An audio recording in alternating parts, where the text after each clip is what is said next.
gran salto para el establishment, un gran fraude para la humanidad. Astronauts to the moon.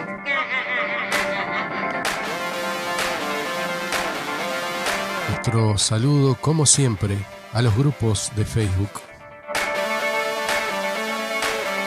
Tierra Plana Uruguay, Terraplanistas Latinoamérica, Tierra Plana, Terraplanismo Avanzado, La Tierra es Plana Argentina, Tierra Plana Argentina Investigación, Tierra Plana versus Tierra Esférica, Tierra Plana Avanzada, Debate de la Tierra Plana, Tierra Plana Chile Investigación, La Tierra no se mueve, Tierra Plana Colón y la página La Tierra está quieta como mi abuela en su casa. No es una creencia, no es una creencia.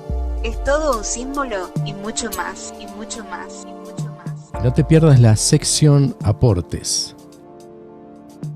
Videos de la Claraboya.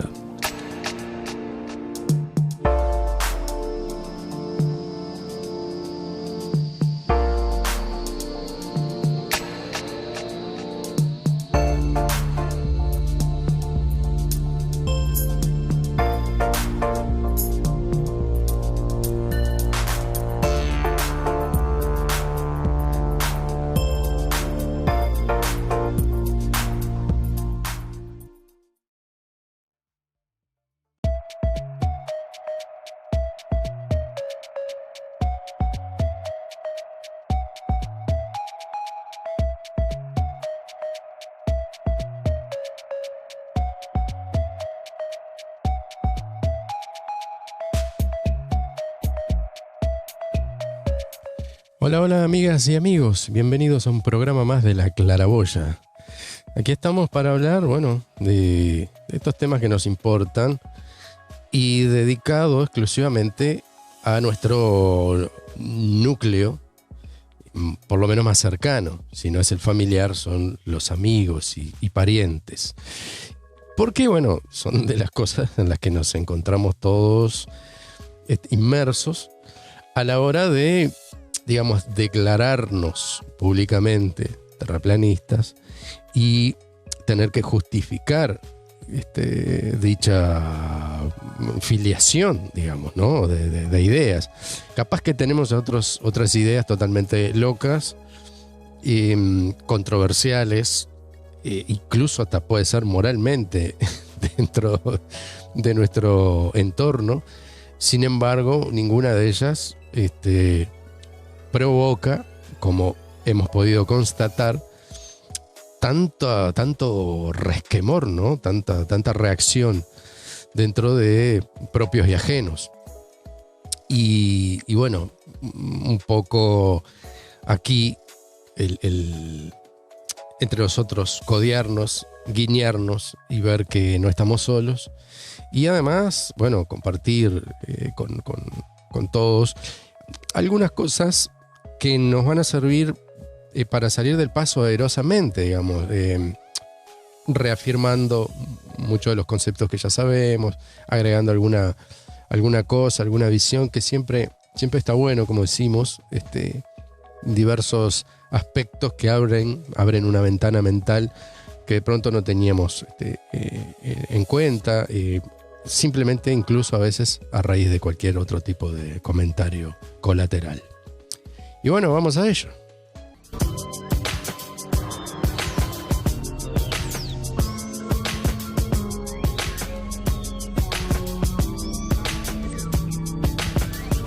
Emisora La Claraboya.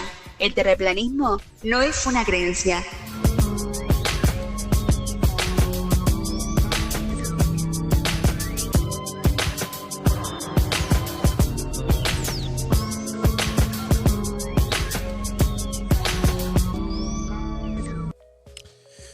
Lo más típico es la reunión familiar, ¿no?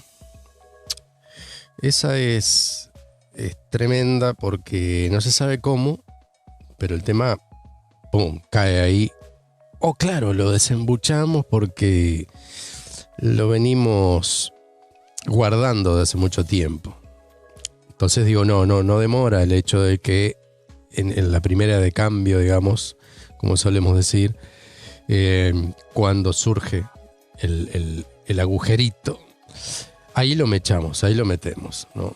Es una cuestión que es de orden por el hecho de lo que estamos protagonizando, lo que estamos viviendo, cómo entendemos que el movimiento va tomando fuerza, ¿no?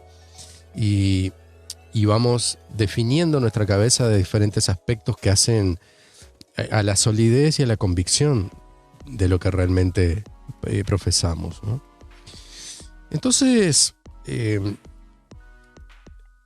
tenemos que, en primera instancia, no hacernos cargo de esa mirada, ¿no? Es como cuando hablamos de plata, ¿no? Acá los artistas, los artesanos o aquellos que tienen que de alguna manera vender o hacer una transacción con su producto y demás, ¿no? Fíjese que lo que de plata se habla a lo último, ¿no? Nunca es, salvo raras excepciones, tocado en primera instancia. Siempre se deja para lo último. Y cuando, o sea, porque todo viene todo muy coloquial, todo muy, muy alegre, todos eran sonrisas hasta que se hablaron de los dividendos, ¿no? Entonces, es hablar de plata y los rostros se tornan enjutos, dijeran los libros. Los rostros toman, ¿no?, un cariz de seriedad. Los ojos se vuelven como más profundos. Ya no hay un ser ahí adentro, ahí no se sabe qué, ¿no? Pero obviamente invadido por un tema comercial. Entonces, con esto es lo mismo. Ustedes habrán notado que de pronto, si está cayendo por primera vez el tema en alguna persona, lo que surge inmediatamente es esa cara de plata, vamos a llamarle, ¿no? Cara de dinero.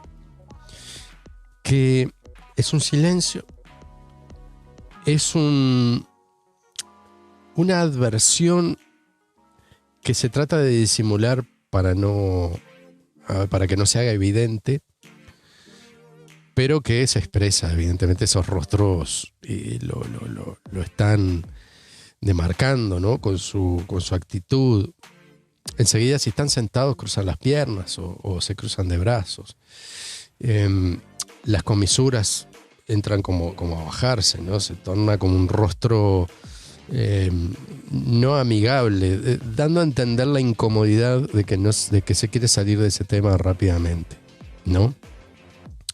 Y es con lo primero que chocamos, ¿no? Y obviamente nosotros salimos con nuestra diatriba, ¿no? Bueno, porque pensamos que este es un modelo que encaja mucho más, porque bueno, tiene que ver con un montón de otras cosas y no sé qué. Y ahí notamos como ya el mentón se empieza a retraer en las personas y ya nos dirigen una mirada que es de pocos amigos. O sea, termina ya con este tema o pasemos a otra cosa, ¿no? Y bueno, nos empezamos a acostumbrar a eso.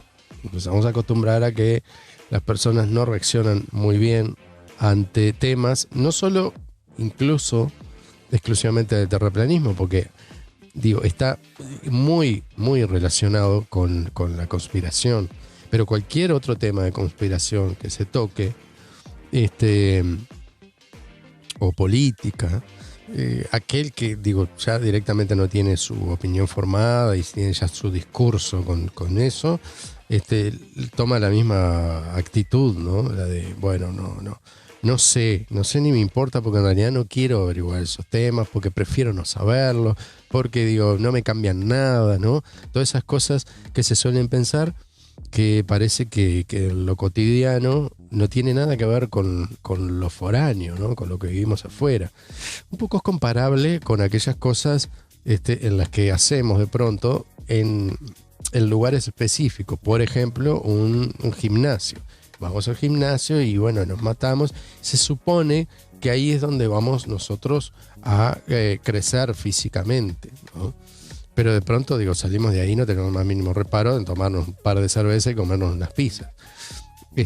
Y no hay una unión, ¿no? Entonces después al otro día nos levantamos pesados, queremos ir al gimnasio, no tenemos ganas, no entendemos por qué, o no entendemos por qué después los pocos o magros resultados a la hora de mirarnos al espejo, decir, bueno, a ver, me maté a fierro y no estoy logrando nada, ¿no? Es decir, hay determinadas cositas que obviamente pasamos por alto, por esa mente distraída que solemos tener, en la cual no unimos cosas.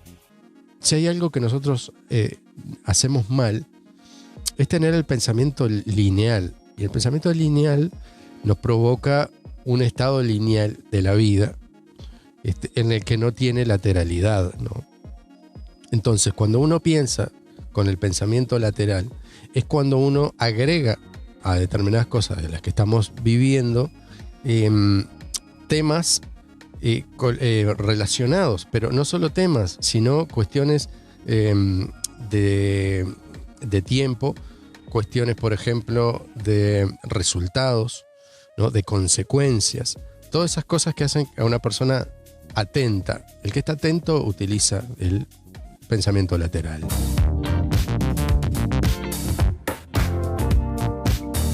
Emisora La Claraboya. El terraplanismo no es una creencia. No es una creencia.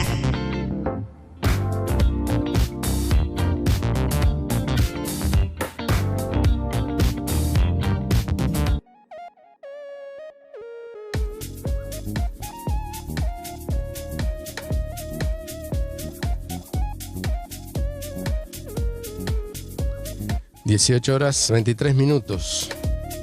24% de humedad.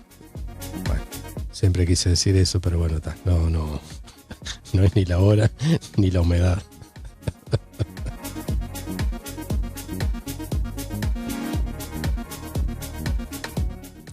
Bueno, vamos a poner un caso típico de mesa familiar, ¿no?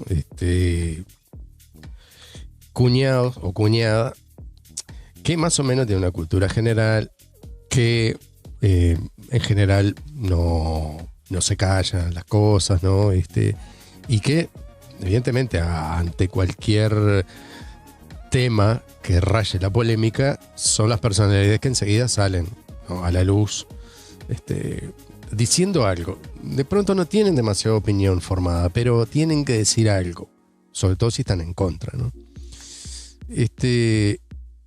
Y entonces digo, ¿pero y en qué te basás? Dice, ¿en qué te basás? Dice el cuñado, para algo que, escuchame, o sea, no vas a desmentir la ciencia de 1000 años, o sea, y nosotros corregimos, no, mirá, más o menos hace 500 años de lo que más o menos oficialmente se ha establecido, ¿no?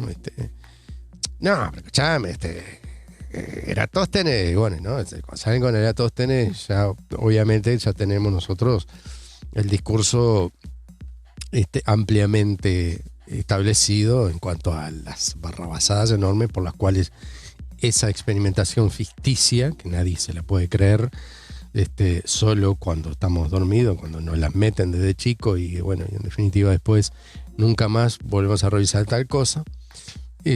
Nada, tenemos una cantidad de datos ahí para decirle, no, mira, no te podés basar en eso. A hoy día, que no tengas algo más contundente que un supuesto ser Eratóstenes con cabeza absolutamente redonda. Ponele realmente una esfera a la cabeza de Eratóstenes, por favor, si tenés una foto ahí, ponele, vas a ver que es esféricas, no hay ni un cráneo esférico más que el de Eratóstenes. Es algo que no se puede creer, ¿no? Por dónde la subliminalidad entra y cómo se generan determinados héroes o nombres detrás de determinadas cosas. Ley de esto, ley de lo otro, hallazgo de tal, experimentación de cual, ¿no? Y quedan. De eso ya estamos a 2018, bueno, y eso, 2019 en este año, pero ya viene de 200 años antes de Cristo. Entonces digo, estamos realmente casi las 2 gambas y media de años y realmente no hay a día de hoy, repito, algo nuevo con lo que se diga, no, mira, se ha comprobado con tal y tal cosa la circunferencia de la Tierra. O sea que no, tenemos a Eratóstenes. Bueno, ante eso ya sabemos, o sea, no, mira, Eratóstenes, cuando te lo dicen, incluso ni siquiera saben de dónde salen los datos del ángulo hacia el radio terrestre. No se sabe. Y además, si vos no sabes que en realidad estás midiendo una circunferencia, porque no partió desde esa base el tipo, sino simplemente de darse cuenta de distintas sombras y de ahí dedujo. Pero hasta eso es el misterio.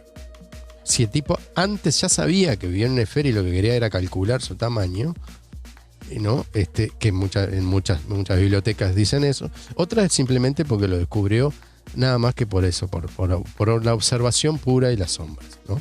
Pero evidentemente lo que se puede sacar desde ahí es la distancia hacia el Sol, y que es mucho más plausible eso, aunque los rayos no caen paralelos de ninguna manera, y si incluso nos discutiera ese cuñado, no, pero los rayos caen paralelos. No, mira, los rayos no caen paralelos, ¿no? Si hay algo que sabemos es que los rayos no caen paralelos. Los llamados rayos crepusculares, que no necesariamente son en el crepúsculo, lo han llamado así para también circunscribirlo en cuando el Sol está más bajo, digamos en nuestra perspectiva, o cuando está por atardecer. No.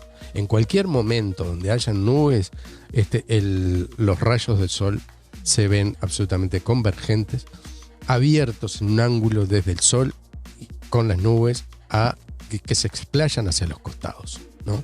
Hacia los costados de nuestra visión, pero en realidad en un gran abanico circular. Entonces, si la atmósfera, en este caso, trabaja como una lente, ¿no? Es una lente convexa, una lente que, si es incluso convexa, hace que los rayos jamás caigan paralelos, ¿no? Y los diverge, pero incluso si es convexa, hacia un punto solo, hacia un punto central, para que los rayos se abran, ¿no? Por fruto de la atmósfera, como realmente pasa. Si es por fruto de la atmósfera, tendría que ser cóncava. O sea que tendría que tener la Tierra una conformación al revés, ¿no? No redondita para abajo, sino hacia arriba. O sea, una cosa como que si fuera hueca, pero le entrara por la superficie de arriba el Sol. Entonces solo en la parte de abajo. Una cosa de loco, porque es de la única manera en que los rayos convergerían hacia los costados, ¿no? Como lo hace. Entonces, no podemos tomar a la atmósfera como la causante de la expansión de los rayos solares. No, olvidémonos de la atmósfera. Entonces lo primero que tenemos que decir es que no, porque si la atmósfera actúa como una lente, tiene que ser y es necesariamente por su redondez, la redondez que ellos están defendiendo, convexa. Y ahí los rayos salían para cualquier lado, menos para donde salen, ¿sí? Entonces, por ahí estaría totalmente refutado ese tema. Ya no entra, no cabe lo de los rayos paralelos. Y si los rayos fueran paralelos, lo único que estaría marcando esa medición es la distancia al Sol, que para nosotros es absolutamente coherente donde está, por justamente la convergencia que hace de los rayos en las nubes. Seguimos escuchando La Claraboya.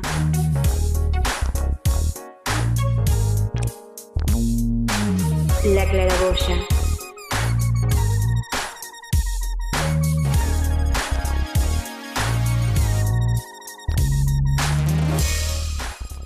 Bueno, otra de las cosas que como la muletilla ya nuestra, ¿no? Y es la del agua no se curva, ¿no? Y entonces está ahí la cuñada dice, sí, pero el agua sí se curva. No, ¿cómo el agua se curva? No, el agua no se curva. O sea, Demostrame cualquier cosa en la que me muestre que el agua sale de nivel y es capaz de adaptarse a una redondez. En el vacío, te dice el cuñado. El vacío. No, el vacío no. En la ingravidez. Le corrige la cuñada. Entonces, no sabemos en realidad, no tenemos comprobación si en la ingravidez pasa eso. Lo que sí sabemos es en caída libre. Lo único que tenemos, por cierto, es incluso hecho por gente totalmente común, que nosotros vemos, sin afán ninguno de demostrar nada. Se sube a un avión que simulan la gravedad cero, la gravedad llamada, ¿no?, para el heliocentrismo, gravedad cero, cuando un avión cae, ¿no?, y nosotros dentro de ese cuerpo, en una caída libre, nosotros tenemos la sensación dentro de ese lugar en el que estaríamos flotando, porque en ese lugar lo esperable es que estemos sobre el piso. Pero como estamos ambos, avión y yo, cayendo al mismo tiempo, lo que se da es esa sensación de flotabilidad dentro de ese ambiente, lo cual me simula una ingravidez. Entonces, ahí sí, yo puedo tirar agua y el agua tiende a formar, como bien defiende el cuñado, una forma en la que la energía se concentra, que es la esfera. Entonces toman como natural, y por eso justifican que todo es esférico en el universo, porque es la manera en la que se ahorra energía lo más parejo posible. Por eso las pompas de jabón son redondas, ¿no? Entonces, o esféricas, digamos. Bueno, pero ante eso también nosotros tenemos el hecho de que no podemos, porque no comprobamos en lo más absoluto que eso sea así en un vacío y en una ingravidez. Vacío e ingravidez junta realmente es algo de lo que no tenemos al día de hoy tampoco una experimentación real. O ingravidez por un lado, en esto que es ni siquiera ingravidez, sino es que caída libre, y vacío por el otro.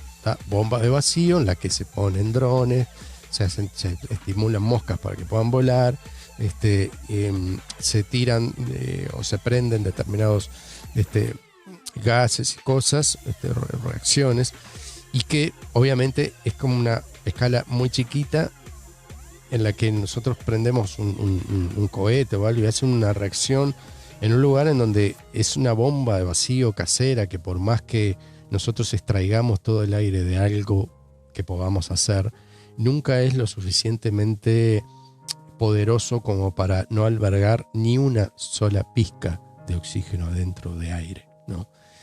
Siempre la va a haber, por mínimo que sea, lo cual hace efectivo ese tipo de cohetes o cosas que en esas experimentaciones se hacen. Cuando realmente se logra un vacío, no hay casi estructura que lo pueda soportar.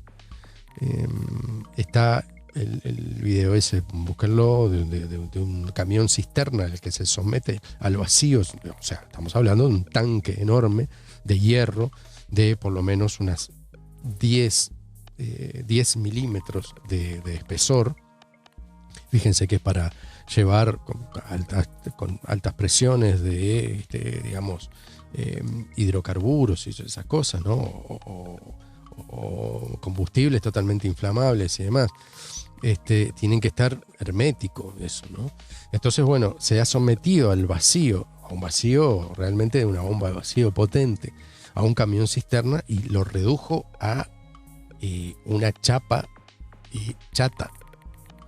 Lo aplastó de una manera, lo arrugó de una manera como quien le planta una pesa enorme a una lata de cerveza, ¿no? es increíble cuando se ve eso. Realmente uno se da cuenta del poder que tendría el vacío apenas nosotros saliéramos de la atmósfera, si es que eso sería posible, ¿no?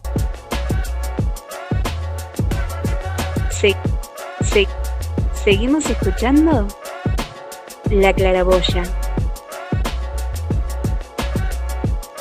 La Claraboya.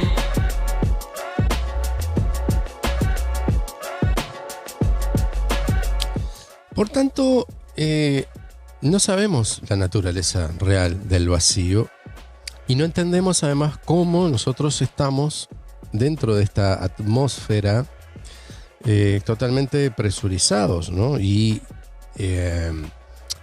cómo ese vacío que realmente es de proporciones enormes, dado obviamente la inmensidad del espacio, ¿no?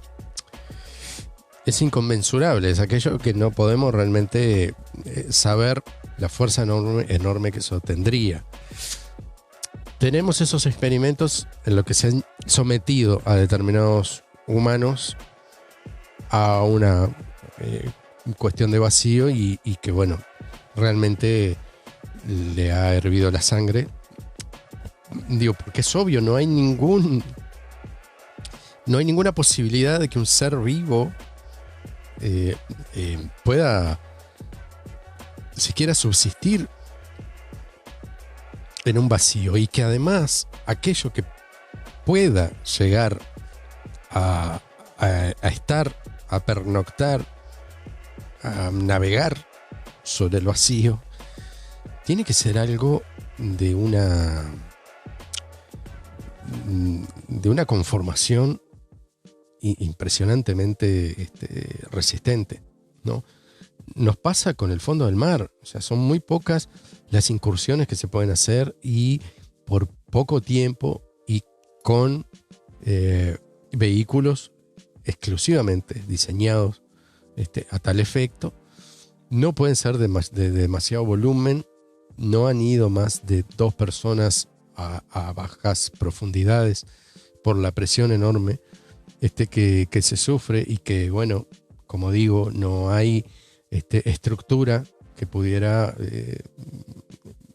sobrevivir demasiado tiempo, ¿no? Aguantar demasiado tiempo bajo esa presión.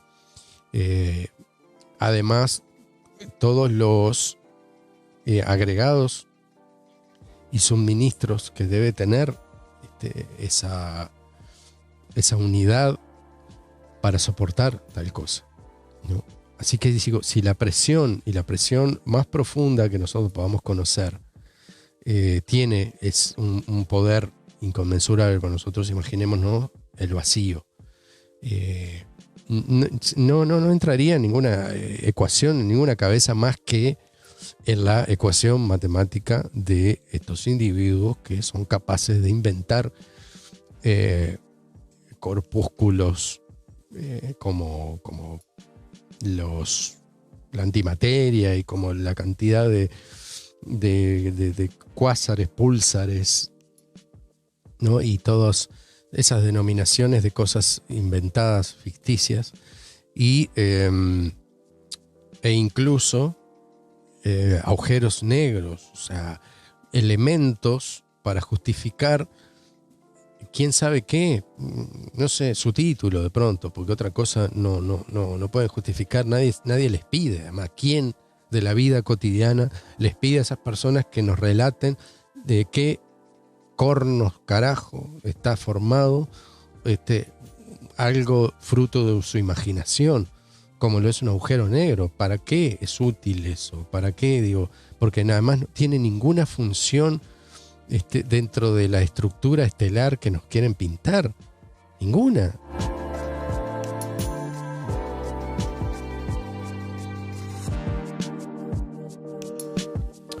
Pero bueno, para hacernos una pequeña idea, ¿no?, de lo inconmensurable con lo que estamos tratando, que es justamente el vacío, una naturaleza inexplorada. Vemos a gata un solo video de una supuesta enorme cámara de vacío en la que se tiran una bola de boliche con un montón de plumas, que después se ve bien que las plumas se excitan cuando caen, que son otras, son otras, la bola es otra, digo, pues la iluminación de lo que pasan después en cámara lenta, supuestamente en el vacío, es otra, no es exactamente lo mismo, lo cual no se puede precisar, es un experimento que es totalmente inválido, que no lo hemos visto replicado en otras veces, ni con otras cosas, ni nada, o sea, carece de sentido científico, o sea, nos muestran, tenemos que realmente indagar, buscar y hallar una especie de video en el que realmente no es concluyente en lo absoluto, ¿no?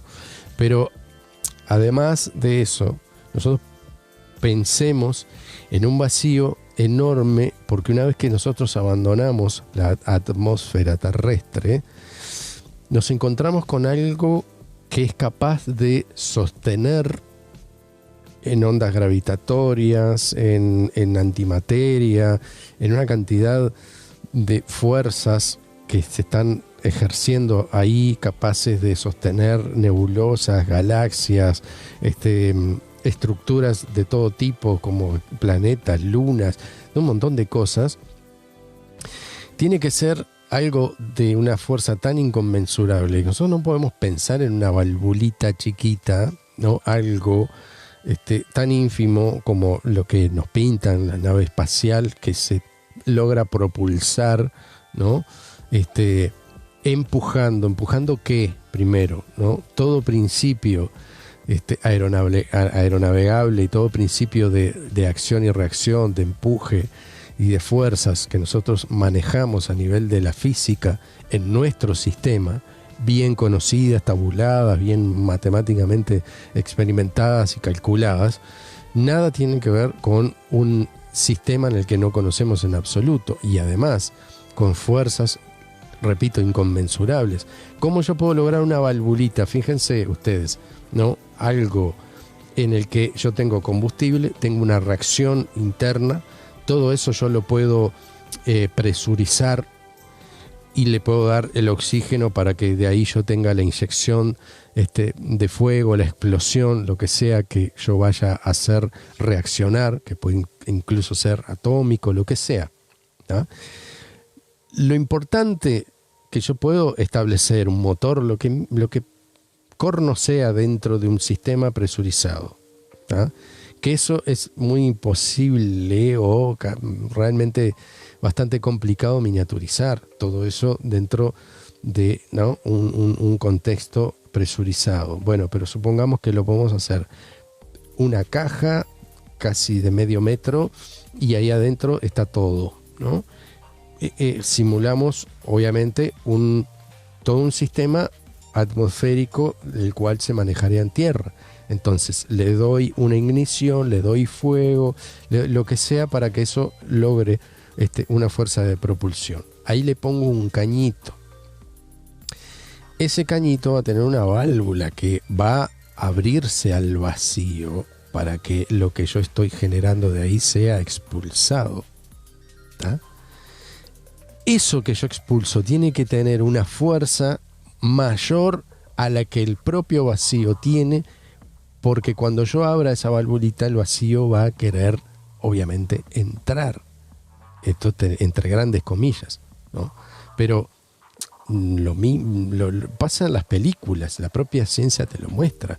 O sea, en una nave espacial se abre un pequeño agujerito y vuela todo hacia esa pared, o sea,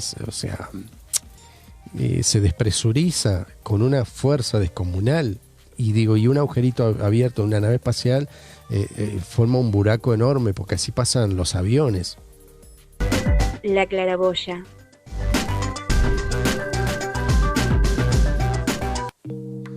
Así que tengamos noción nosotros, la fuerza que tiene que tener, el empuje que yo le voy a dar para que sea mayor a la fuerza de afuera, que me va a exigir para no chupar absolutamente todo lo que haya adentro, ¿no?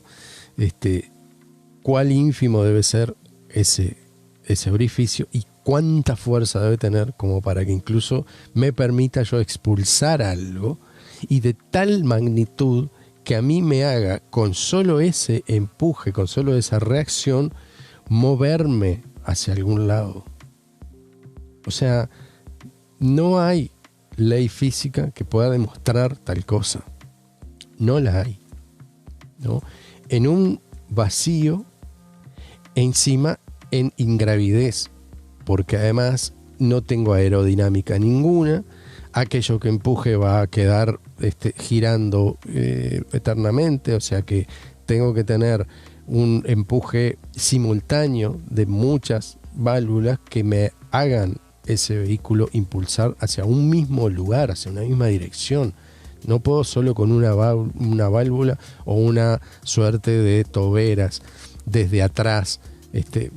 No, tiene que ser algo que empuje parejo desde distintos lugares para yo mantener una dirección en algo en donde donde me estoy propulsando sin ninguna capacidad de navegación, como lo hace un avión, como lo hacen las moscas, como hace cualquiera, en una aerodinámica, ¿no? En donde puedo yo, a esa fuerza de empuje, mover los flaps, por ejemplo, en los aviones, o mover los alerones chicos en una mosca o lo que sea, o en el colibrí, con la cola además y todo, como para balancear yo y establecer la real dirección que ese vehículo debe tener con el empuje de reacción que tiene las alas y la aerodinámica que lo mantiene, ¿no? Entonces, todas esas cosas, cuando nosotros nos ponemos a pensar y la tratamos de traspolar al sistema en el que nosotros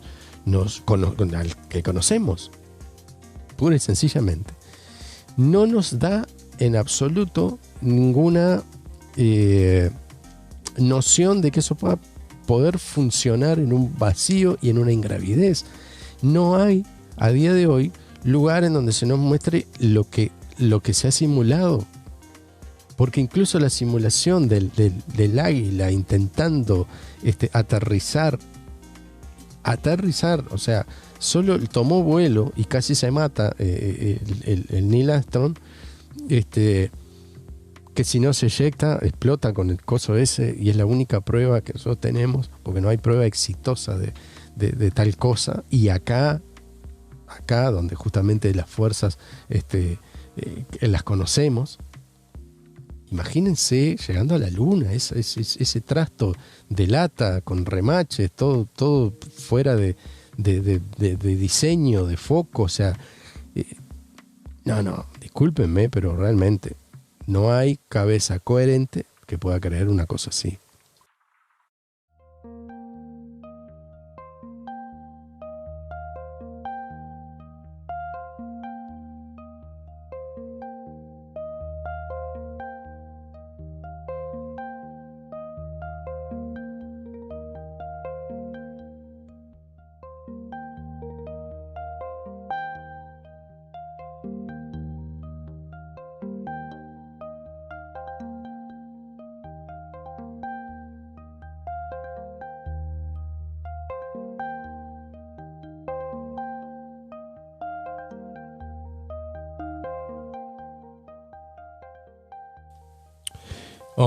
Calmémonos un poco, porque claro, estas cosas enfervorizan un poco, ¿no? Y porque no tenemos esas respuestas que son como de orden y que nadie se los pregunta, y incluso nadie en el orden académico. No hay quien, yo no he ido a hablar jamás, incluso de las personas que suelen saber mucho de cohetes y demás. No, creo que no hay tal invención, esa válvula que haga que realmente pueda empujar con una fuerza más allá de la que el propio vacío le hace para entrar apenas se abra un orificio, y que tenga el empuje tal para no solo contrarrestar la fuerza del vacío, sino que incluso impulsar. O sea, es descomunal lo que tiene que hacer. Pero bueno, si así lo creen, así debe estar inventado, ¿no? Y las naves navegan por el espacio, ¿no? Y se va un cohete hasta Marte, y se va la Voyager fuera del sistema solar y toda esa historia. ¿Qué panel solar podría aguantar, y de qué material, además, que no se fundiera porque digo, esas células fotovoltaicas tienen que estar cubiertas, ¿no? ¿De qué material? ¿De un vidrio? ¿De qué? ¿De cristal? ¿De qué? Porque ni el cristal más puro que podemos conocer aguantaría las temperaturas directas de un sol y de la fuerza de un propio vacío, a temperaturas increíbles,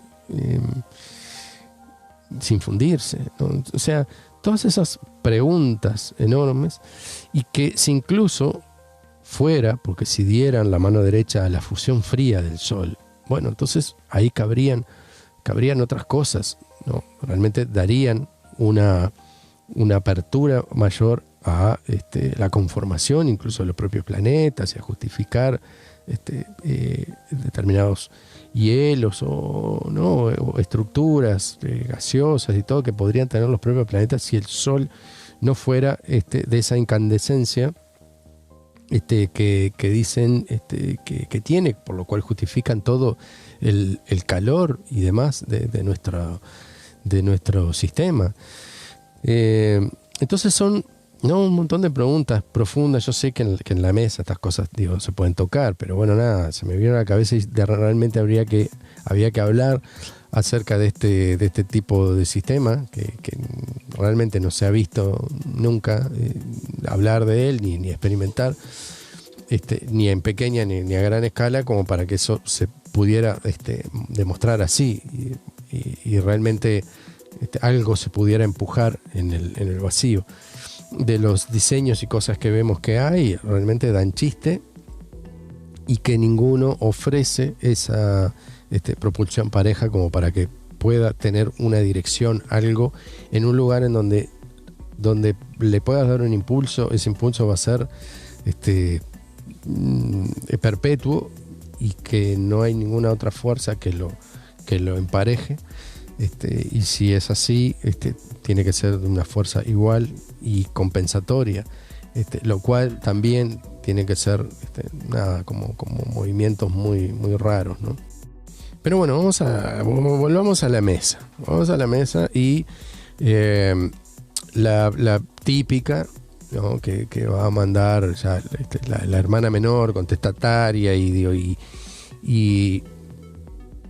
que incluso nos pone el plato, ¿sí? Nos muestra el plato y dice, pero a ver, es imposible, es que el Sol, ¿dónde hay día y la noche si no hay rotación? Que el plato rota y quedamos todos de costado, dándole el culo al Sol, y digo, porque iluminaría todo el plato, ¿no? Y bueno, ahí, ¿no?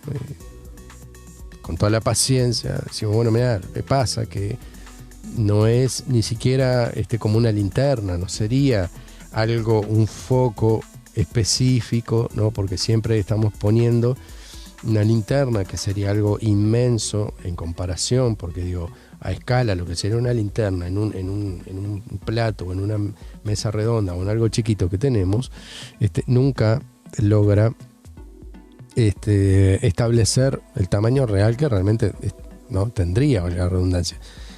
Igual, aunque sea un plato, es enorme el plato, ¿no? Y es casi como que si nosotros hundiéramos una bombita, y no es necesario que tenga un plafón que dirija la luz. La bombita o un bombillo redondito, ¿sí?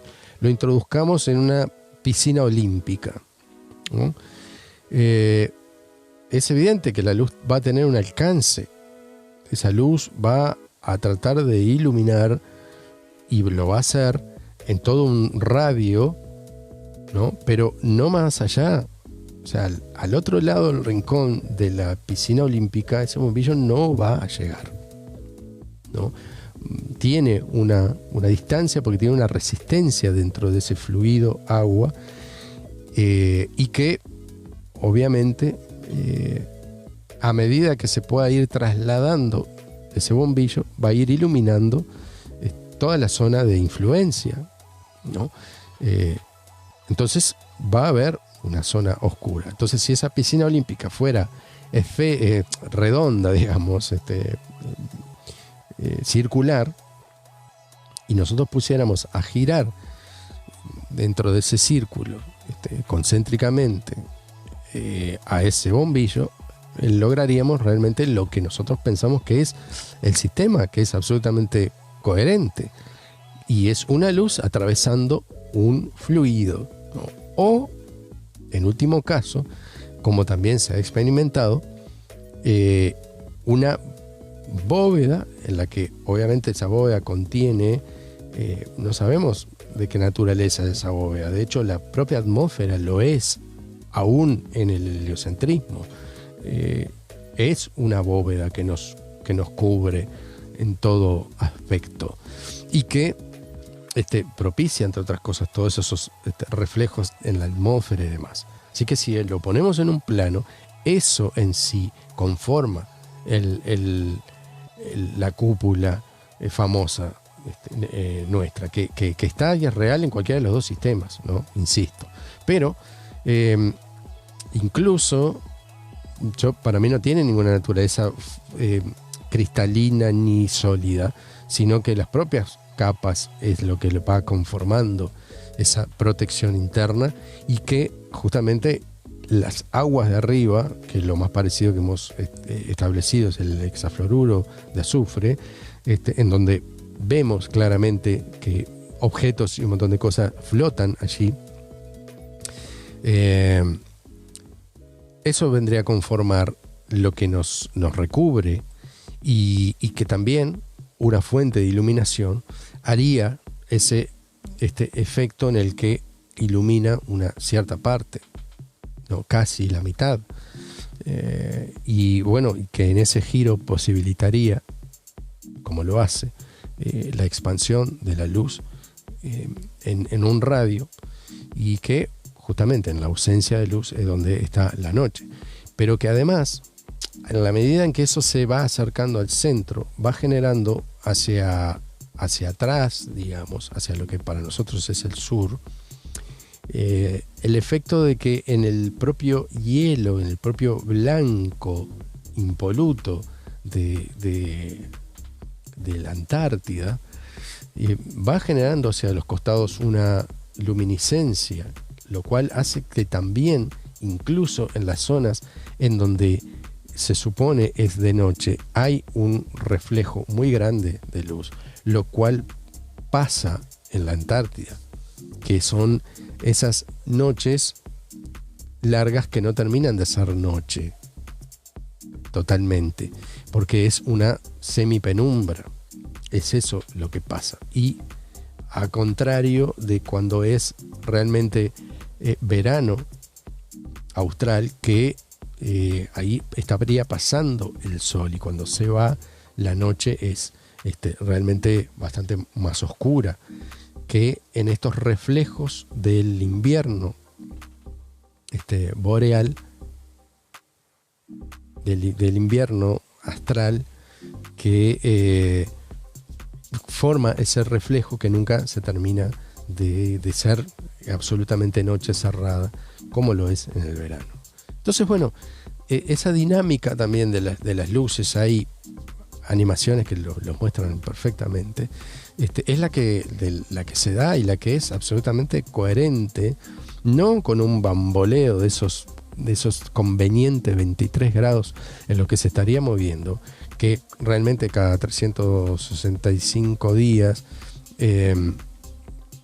quedan en lugar totalmente contrario y con una inclinación contraria, y sin embargo es verano en el lugar en donde debería ser invierno. y cuando está también más cerca el Sol de la Tierra, en esa especie de bamboleo rotatorio que también hace, también es verano o es invierno de la misma manera, y no cambian absolutamente las temperaturas en el perihelio, y esas cosas que realmente son inexplicables dentro de la bola y que simplemente tienen su nombre, su denominación, pasa así, o es simplemente como una anomalía y queda por esa, ¿no? Incluso las anomalías de la ciencia están explicadas así de una manera tan ligera y tan justificadas en simplemente en esa mención y nada más, y queda por esa. Y que nadie dice nada, ni se ha propuesto ninguna teoría nueva, ni se discute, ni, como estamos haciendo nosotros, intentamos voltear ese modelo, porque no se estaría sosteniendo bajo ningún concepto, ¿no? Entonces, es mucho más lógico establecer, y ahí ya es como nuestro speech final, ¿no? En esa mesa en la que nos da para más debate. Evidentemente quedan un montón de temas afuera que no podemos tocar acá, incluso por la imposibilidad de técnica y de sapiencia de un servidor que tampoco se las sabe todas, ¿no? Pero en sí estos argumentos sirven y son de algunos de los tantos argumentos que tenemos para establecer aquellos neófitos en cuanto al sistema en el que tenemos, del cual insistimos que no se puede hacer una comparación. No podemos poner ese plato a flotar en un espacio, no, porque el infinito que ellos conciben dentro del espacio, ¿no?